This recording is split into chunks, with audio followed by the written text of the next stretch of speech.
சந்தோஷமும் சோகமும் சேர்ந்து வந்து தாக்க கண்டேனே. சந்தேகமாய் என்னையே நானும் பார்த்து கொண்டேனே. அஸ்ஸலாமு அலைக்கும். இன்றைக்கி நம்மளுடைய சேனலில் சூப்பரான அவுட்டிங் விளாக் தான் பார்க்க போகிறோம். வாங்க அப்போ வீடியோக்குள்ளே போயிடலாம். Welcome to பெனாஸ் cafe. இன்றைக்கி என்ன பார்க்க போகிறோம் அப்படின்னா, ஈது ஹாலிடே 10 நாள் இருந்துச்சு இல்லையா. ஸோ 10 நாள் எப்படி போணுச்சு அப்படிங்கிறதே தெரியல. ஃபுல்லாக பெருநாள் எல்லாம் முடிச்சுட்டு லாஸ்ட்டாக ஒரு நாள் தான் திடீர்னு பிளான் பண்ணோம். சரி பார்க்குக்காவது பிள்ளைங்களை கூட்டிகிட்டு போயிட்டு வரலாம் அப்படின்னு சொல்லிட்டு. ஸோ பார்க்குக்கு போகிறோம், சும்மா போக முடியாது இல்லையா. ஸோ ஏதாவது சமைச்சு ஏதாவது எடுத்துகிட்டு போகலாம், அங்கே போய் கொஞ்சம் நேரம் ஸ்பெண்ட் பண்ணிட்டு வரலாம் அப்படின்னு சொல்லிட்டு அன்றைக்கி தேவையான பொருள்லாம் வாங்க வந்துட்டேன். இன்றைக்கி வந்து புரோட்டா தான் பிளான் பண்ணியிருக்கேன். ஸோ புரோட்டாவும் சிக்கன் கிரேவியும் பண்ணிக்கலாம் அப்படிங்கிற மாதிரி.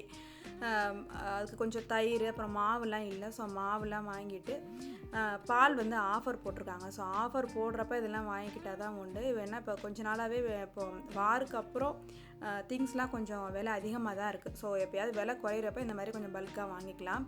ஒரு ஆளுக்கு 2 பேக்கெட் தான் எடுக்க முடியும். ஸோ நான் வந்து 2 பேக்கெட் அப்படியே எடுத்துகிட்டு கிளம்பியாச்சு.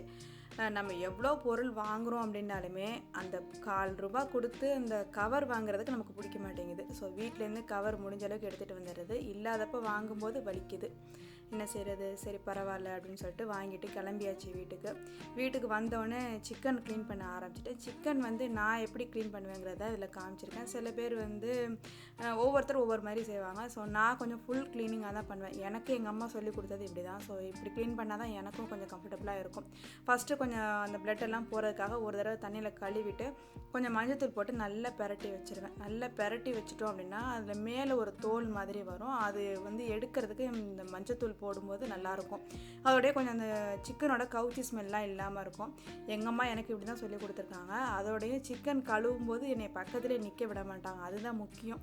நம்ம வீட்டில் இருக்க வரைக்கும் தான் அதெல்லாம் நம்ம வந்து பார்த்து செய்ய முடியும் இல்லையா. ஸோ நான் வீட்டில் கல்யாணத்துக்கு முன்னாடிலாம் இருக்கும்போது எங்கள் அம்மா சிக்கன் கழுவும் போது பக்கத்தில் நின்னா சாப்பிட மாட்டேன்னா.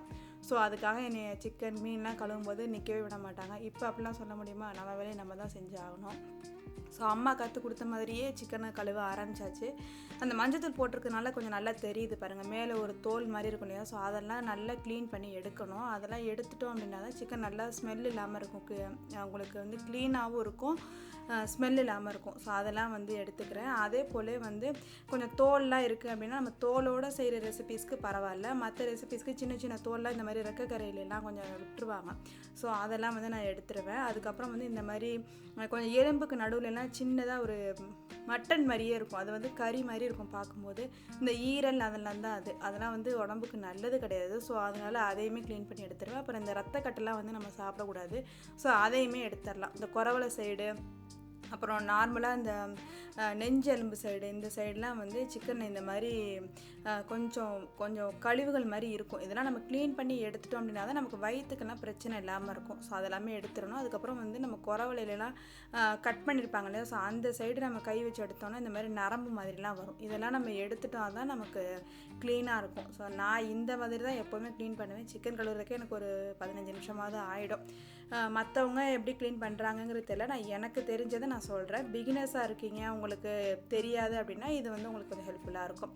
இதெல்லாம் நல்லா க்ளீன் பண்ணி எடுத்துகிட்டு அதுக்கப்புறம் நல்லா 2-3 தண்ணி போட்டு நல்லா அலசி எடுத்துடணும். இதே நீங்கள் மஞ்சத்தூள் போடாமல் செய்யணும் அப்படின்னா, இப்போ சில கிரேவிலாம் வந்துட்டு நம்ம ஒயிட்டாக செய்கிற மாதிரி இருக்கும். ஒயிட் குருமா இல்லை ஆப்கானி மாடலில் செய்கிறோம் அப்படின்னா அதுக்கெல்லாம் வந்து நம்ம ஒயிட்டாக தான் சிக்கன் இருக்கிற மாதிரி இருக்கும். அந்த மாதிரி நம்ம செய்யணும் அப்படின்னா நல்லா ஒரு லெமனை ஃபுல்லாக நல்லா புழிஞ்சு விட்டுட்டு அதுக்கப்புறம் நம்ம க்ளீன் பண்ணோம் அப்படின்னா உங்களுக்கு இதே மாதிரியே நல்லா க்ளீன் ஆகி வந்துடும். இப்போ நல்லா தண்ணி ஒரு 2-3 தண்ணி ஊற்றி நல்லா அலசி எடுத்துட்டேன். தண்ணி நல்லா கலரே வெள்ளையாக இருக்குது பாருங்கள். இந்த அளவுக்கு வர அளவுக்கு சிக்கனை நல்லா கழுவி எடுத்துட்டோம் அப்படின்னா நமக்கு ஸ்மெல் இல்லாமல் இருக்கும். இப்போ நான் கழுவி எடுத்துட்டேன். அதுக்கப்புறம் இதில் முக்கியமான வேலை இதை வந்து பங்கு பிரிக்கிறது. சிக்கன் வாங்கிட்டு சிக்கனோ மட்டனோ எதாக இருந்தாலுமே நான் அப்படியே ஃபுல்லாக வந்து சமைக்க மாட்டேன். அப்படியே சமைச்சாலே எங்கள் வீட்டில் கடந்து போயிடும். ஸோ அதை ஒரு 2-3 பங்கு எடுத்து வச்சுட்டோம் அப்படின்னா கொஞ்சம் அந்த வாரத்தை ஓட்டுறதுக்கு வசதியாக இருக்கும். நாங்கள் இன்றைக்கி வந்து 1.5 கிலோ அளவுக்கு பெரிய சிக்கனாக தான் எடுத்துருந்தோம். ஸோ அவ்வளோவே எங்களுக்கு செல்லாது. சிக்கனை பங்கு பிரிக்கிறதுமே நமக்கு அது ஒரு மெத்தடு தான். அதுவும் சில பேருக்கு தெரிஞ்சிருக்கலாம், தெரியாதவங்களுக்காக தான். இதில் என்ன அப்படின்னா இந்த எலும்பு கறியாக இருக்குது பாருங்கள், அது வந்து இந்த கிரேவி அப்புறம் ஆணம் இல்லை வந்து பிரியாணிலாம் செய்கிறோம் அப்படின்னா இந்த எலும்போடு இருக்க பீஸ் தான் உங்களுக்கு டேஸ்ட் நல்லாயிருக்கும். அந்த எலும்பில் இருக்க டேஸ்ட்டுமே உங்களுக்கு நல்லா அந்த கிரேவியில் கிடைக்கும். ஸோ அந்த மாதிரி பிரித்து எடுத்துக்கணும்.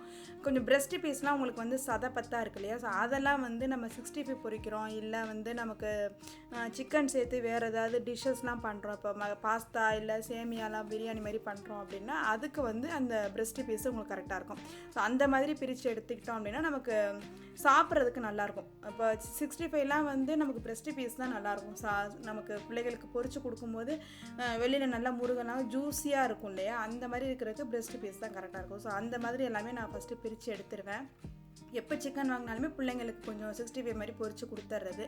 ஸோ அதுக்கு நான் வந்து பிரித்து எடுத்துக்கிறேன். சில பீசஸ் வந்து எலும்போடையே கொஞ்சம் இருக்கும் இல்லையா, ஸோ அதையுமே கட் பண்ணி எல்லாத்தையும் ரெடி பண்ணி வச்சுட்டு ஒரு 3 பங்கு போட்டு எடுத்து வச்சாச்சு. ஸோ இன்றைக்கி ஒரு கிரேவி பண்ணிவிட்டு அதுக்கப்புறம் 65 பிள்ளைங்களுக்கு கொஞ்சம் பண்ணுறேன்.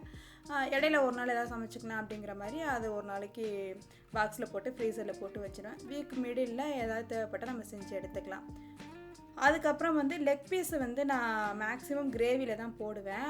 ஏன்னா நமக்கு 65ல் பொரிக்கணும் அப்படின்னா அதில் ஒரு மாதிரி பிளட்டு வர்ற மாதிரி இருக்குது. அது வராமல் இருக்கிறதுக்கு என்ன செய்யணும் அப்படிங்கிறது நானுமே எவ்வளவோ ட்ரை பண்ணி பார்த்துட்டு அந்த பிளட்டு வர்றது பிள்ளைங்களுக்கு பிடிக்கல. அதனால நான் வந்து கிரேவியில் தான் போடுறேன். உங்களுக்கு யாருக்காவது அந்த மாதிரி பிளட்டு வராமல் வரும், சிக்கன் 65 பொரிக்க கரெக்டாக இருக்கும் அப்படின்னா அதோட டீட்டெயில் வந்து எனக்கு கமெண்ட்டில் சொல்லுங்கள். இன்ஷால்லா நானுமே ட்ரை பண்ணி பார்க்குறேன். ஸோ இது எல்லாமே பீஸ் போட்டு எடுத்தாச்சு. அதுக்கப்புறம் 65க்குமே நான் வந்து குட்டி குட்டி பீசஸாக தான் போடுவேன். பெரிய பீசஸாக போட்டாலுமே பிள்ளைங்களுக்கு பிடிக்காது. குட்டியாக இருந்தால் தான் சாப்பிட்றதுக்கு நல்லாயிருக்கும். ஸோ அதனால் அதே மாதிரி போட்டு எடுத்துகிட்டு லெக் பீஸையும் லைட்டாக கீரல் போட்டு கிரேவிக்கு தனியாக எடுத்து வச்சுட்டேன். இப்போ எல்லாத்தையும் எடுத்து வச்சுட்டு 65க்கும் பரட்டி வச்சாச்சு. இதோட ரெசிபி வந்து நான் உங்களுக்கு ஷார்ட்ஸில் கொடுத்துருக்கேன், வேணால் செக் பண்ணி பார்த்துக்கோங்க. அதுக்கப்புறம் வந்து இன்றைக்கி சிக்கன் செட்டிநாடு மசாலா தான் செய்யலாம் அப்படிங்கிறதுக்கு திங்ஸ்லாம் எடுத்து வச்சுருக்கேன் அரைக்கிறதுக்கு. அதுக்கப்புறம் வெங்காயம்லாம் கட் பண்ணி வச்சாச்சு. அதுக்கப்புறம் வந்து மத்தியானம் வந்து லைட்டான சாப்பாடு தான். ஸோ இன்றைக்கி தயிர் சோறும் உருளைக்கிழங்கு வறுவல் தான் பிளான் பண்ணியிருக்கேன். நைட்டு வெளியில் போகிறோம், அங்கே சிக்கன்லாம் சாப்பிட்றோம் அப்படின்னால மத்தியானம் எங்களுக்கு ரொம்ப எடுபடாது. எங்கள் வீட்டில் சாப்பாடு ஒரு வேளை சாப்பாடு அப்படிங்கிற மாதிரி தான். ஒரு வேளை ஹெவியாக இருந்துச்சுன்னா மற்ற 2 வேளை வந்து சிம்பிளாக தான் இருக்கும். சாப்பாடு ஸ்கிப் பண்ண மாட்டாங்க, ஆனால் வந்து சிம்பிளாக சாப்பிடுவாங்க. ஸோ அதனால வந்து இன்றைக்கி தயிர் சோறு செஞ்சாச்சு. வெயில் நேரத்துக்கு கொஞ்சம் பரவாயில்ல அப்படிங்கிற மாதிரி. அதுக்கப்புறம் வந்து சிக்கன் செட்டிநாடுக்கும் மசாலாலாம் அரைச்சி செய்கிற மாதிரி இருக்கும். ஸோ அதையுமே வறுத்து வச்சுட்டேன். இதோட ரெசிபி வந்து நான் உங்களுக்கு ஷார்ட்ஸில் கொடுக்குறேன், இன்ஷால்லா வேணால் செக் பண்ணி பார்த்துக்கோங்க.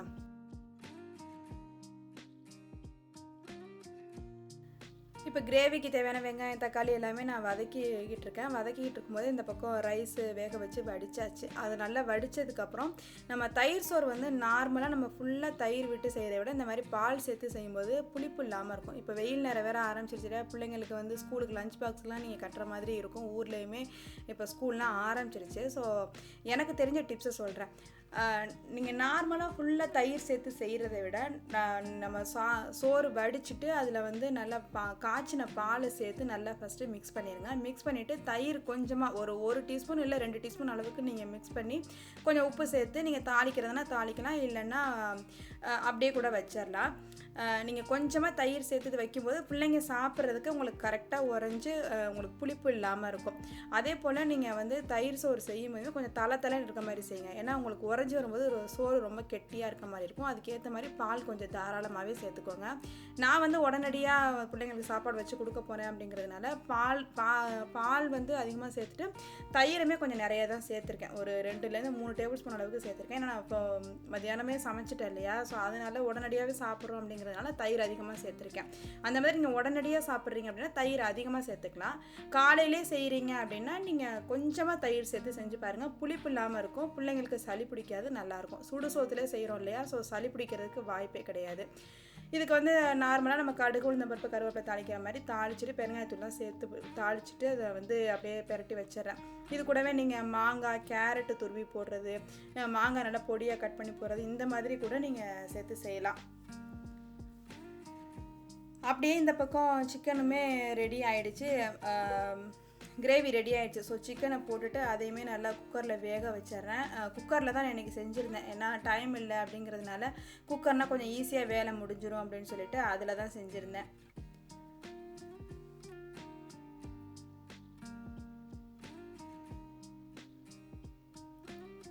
அப்படியே செஞ்சு எடுத்து வச்சுட்டு நாங்கள் லஞ்சை முடிச்சுட்டு கிளம்பும்போது தான் நான் வந்து ஹாட் பாக்ஸுக்கு மாற்றினேன். ஏன்னா குக்கரில் இருக்கும்போது அப்படியே உங்களுக்கு தம்மாக நல்லா சூடாகவே இருக்கும் இல்லையா? ஸோ அதனால் கிளம்ப போகையில் ஹாட் பாக்ஸில் மாற்றிட்டு அதுக்கப்புறம் வந்து சிக்கன் பிரட்டி வச்சுருந்தோம் இல்லையா? ஸோ அதையும் பொரித்து எடுக்கணும். ஸோ அந்த மாதிரி வேலையெல்லாம் கொஞ்சம் சின்ன சின்ன வேலைகள் இருக்குது.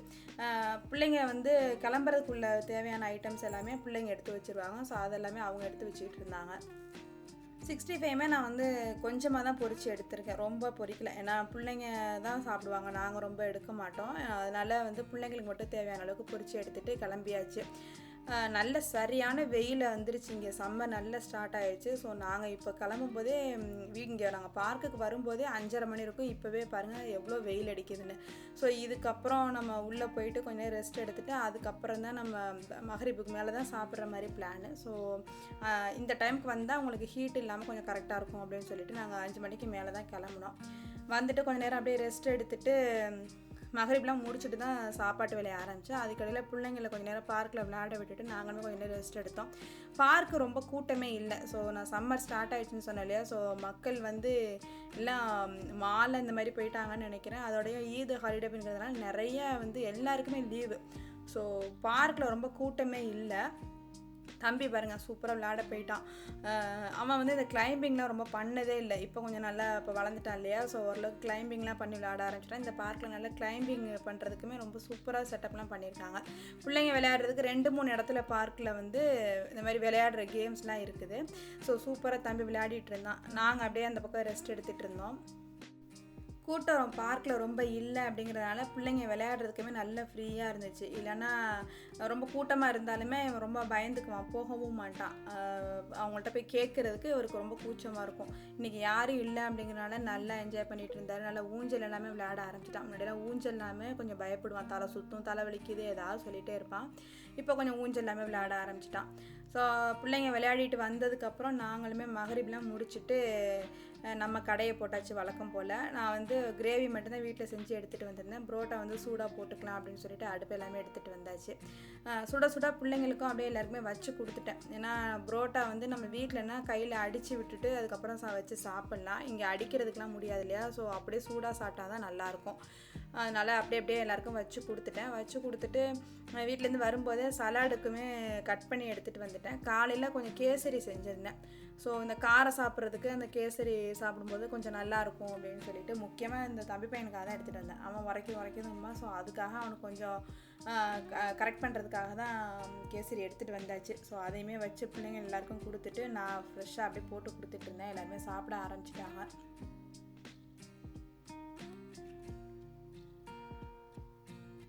லாஸ்ட்டாக நானுமே போட்டு சாப்பிட்டுட்டு லாஸ்ட்டாக ஒரு சுலைமானியும் போட்டு குடிச்சிட்டு அப்படியே வீட்டுக்கு கிளம்பிட்டோம். வீட்டுக்கு கிளம்பும்போதே மணி ஒரு 10 இருக்கும். 10 மணி வரைக்கும் தான் இந்த பார்க் இருக்கும். ஸோ அப்படியே கிளம்ப ஆரம்பிச்சிட்டோம். இது என்ன பார்த்திங்கன்னா அரபி வீடு தான். இங்கெல்லாம் வந்து கல்யாணம் அப்படின்னாலே ஃபுல்லாக இந்த மாதிரி லைட்டிங்காக இருக்கும். இந்த லைட்டிங் இருக்குது அப்படின்னாலே அவங்க வீட்டில் கல்யாணம் நடக்குதுன்னு நமக்கு தெரிஞ்சிடும்.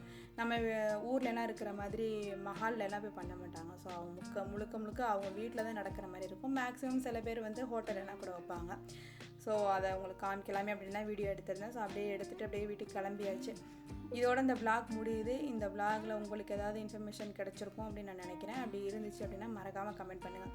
இது வரைக்கும் நம்ம சேனலை சப்ஸ்கிரைப் பண்ணாமல் இருக்கீங்களா? சப்ஸ்கிரைப் பண்ணி சப்போர்ட் பண்ணுங்கள். தேங்க்யூ.